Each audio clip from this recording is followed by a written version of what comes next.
हर हर महादेव, देवों के देव महादेव के चरण में प्रणाम करता हूँ। दुर्गा माँ के चरण में प्रणाम करता हूँ। सरस्वती माँ के चरण में प्रणाम करता हूँ। गणेश भगवान के चरण में प्रणाम करता हूँ। गुरु भाई गुरु बहनों के चरणों में प्रणाम करता हूँ। गुरु भाई गुरु बहन, एक गांव में एक किसान और उसकी पत्नी बहुत ही अपने सुखी जीवन व्यतीत कर रहे थे। किसान दिन भर कमा के आते थे और किसान की पत्नी थी, उसे अपन खाना ना बनाते थी, पति को खिलाते थे और प्रभु भोलेनाथ के ध्यान लगाते थे। अपना कहीं भी पूजा पाठ होता था, शिव चर्चा कथा कहानी, वो चले जाते थे। उसी करते करते कुछ दिन बीता तो देखिए गुरु भाई गुरु बहन, यहाँ से इस कहानी का मोड़ एक नया लेता है। उसके किसान के पत्नी के 4 बाल बच्चे हुए, 4 लड़के हुए। चारों को अपना कमा खिया करके पासा पोला पोस पाल किए, सबको स्कूल में पढ़ाए, सब अच्छे अच्छे तरी रहने लगे। लोग इनको देख करके लोग गांव के कहते थे कि वाह देखो इस किसान के लड़की बच्चे कितने अच्छे हैं, कितने अच्छे विचार के हैं। सबको प्रणाम पति करते हैं, अपने छोटे को प्यार करते हैं, बड़े को आशीर्वाद लेते हैं। गांव भर के लोग बहुत सराहना करते थे।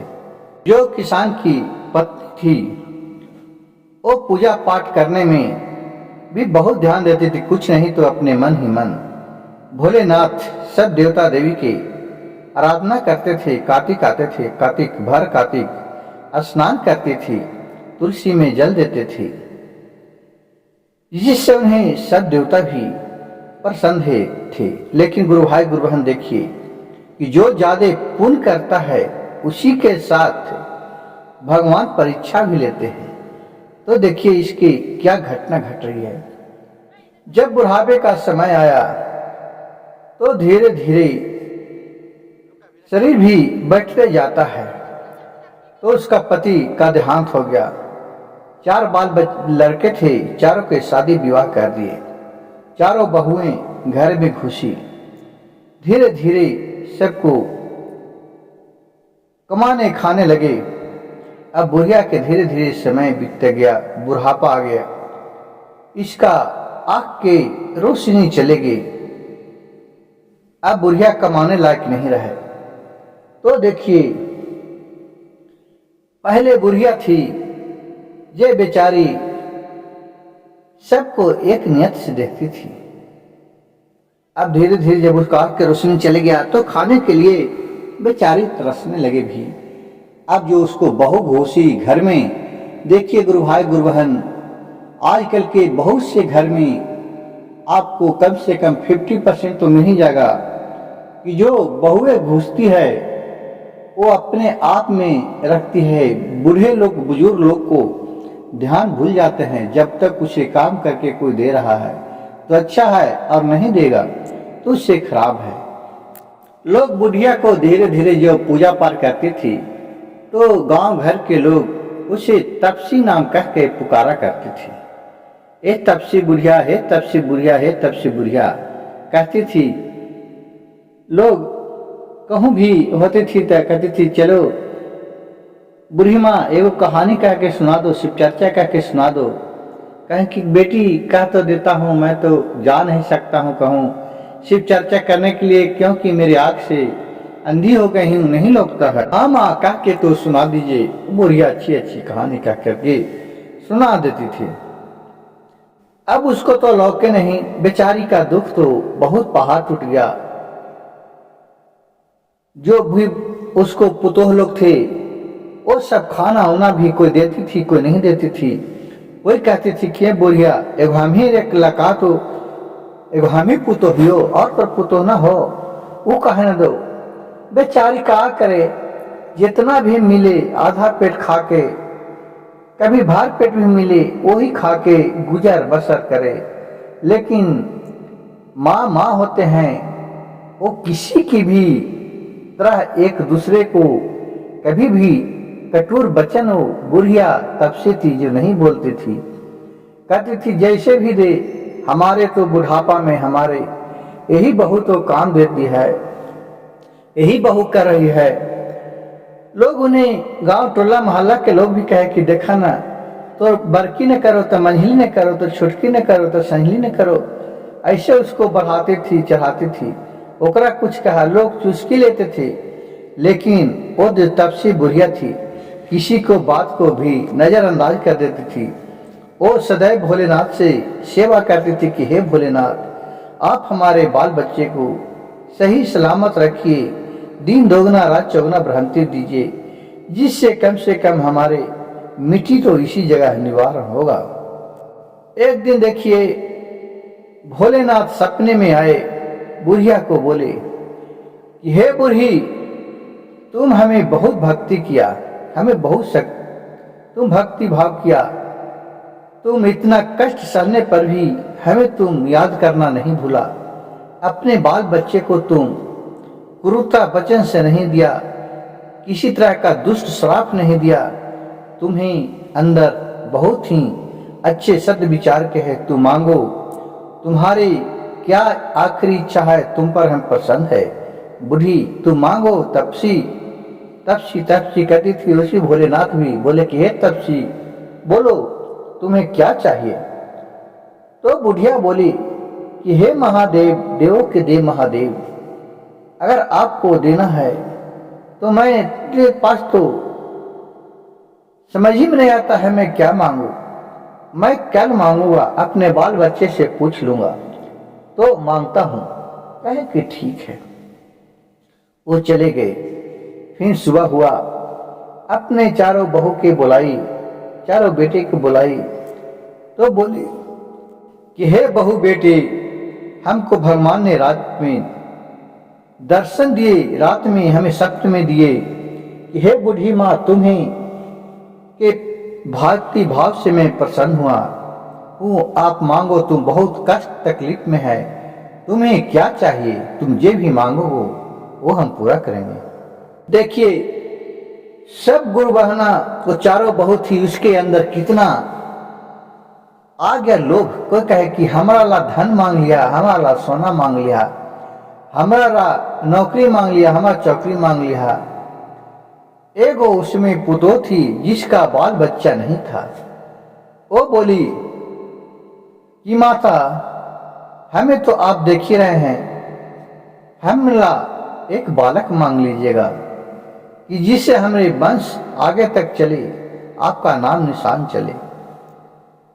कहीं ठीक है।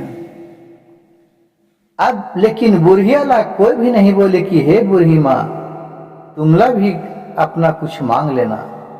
वो सब अपने आप स्वार्थी में अपने आप मांगे। जिस तरह आजकल के युग में देखे जाता है कि लोग अस्वार्थ हो गए हैं, पर स्वार्थ नहीं है।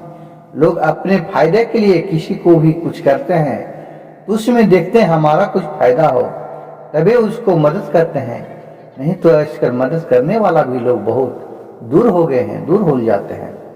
उसी तरह बुढ़िया फिर रात हुए, फिर सो रहे, खाना खा के रात में फिर शंकर जी सपन में आए कि बूढ़ी मांगो, तुम्हें क्या मांगना है। बोले कि हे भोलेनाथ, सब बेटे पुतों तो सब कहे हैं, लेकिन मैं कल मांगूंगा, इस पर अपने विचार करूंगा, तब आज भर हमें और मोहलत दीजिए, हमें कुछ सोचने का क्षमता दीजिए। कहीं ठीक है तपसी, जाओ तुम सोचना, मैं तुम्हें फिर कल सपन में आऊंगा। फिर अपने सुबह हुआ, खाना न खाए, बूढ़ी अपने दरवाजे पर गाल पे हाथ धर के बैठी हुई थी और सोच रही थी मैं क्या मांगू, भोलेनाथ से क्या मांगू। सब तो अपने अपने बाल बच्चे हैं, अपने स्वार्थ के लिए। कोई करा हमें दौलत चाहिए, कोई करा सोना चाहिए, कोई करा चांदी चाहिए, कोई करा बेटा चाहिए, कोई करा बेटी चाहिए, लेकिन हमको तो कोई नहीं कर रहा है कि तुम्हें भी कुछ है। हमको तो आधा पेट खाला मिलता है, तो यो खा के मैं खुश हूँ। अब मैं क्या मांगू, हमें तो कुछ समझ में नहीं आता किसके लिए मांगू। तो उसे बैठल थे तो गांव घर के टोला टाटी की और भी माताएं बहनें, गुरु भाई गुरु बहनें होते हैं, वो कहे, हे तपसी बूढ़ी, आप क्यों गाल पे हाथ धर के बैठी है? क्या सोच में पड़ गई? क्या हुआ? तबीयत ठीक है ना? बोले कि हाँ, हमारा तो तबीयत ठीक है, लेकिन क्या करूं, हमें भोलेनाथ तो स्वप्न में आ रहे हैं और बोल रहे हैं कि हे बूढ़ी, तुम्हारे तप से मैं प्रसन्न हूं, तुम्हारे धर्म से मैं प्रसन्न हूं। तुमने अपने जिंदगी में हमें कभी भी याद करना नहीं छोड़ा। तुम वर मांगो, हम तुम्हें वर देंगे, तो जो भी मांगेगा वो देंगे। अब मैं क्या मांगू? बेटा पुतो हो, सब बोल रहा है कि हमें रुपया चाहिए, धन चाहिए, दौलत चाहिए, बेटा चाहिए, बेटी चाहिए।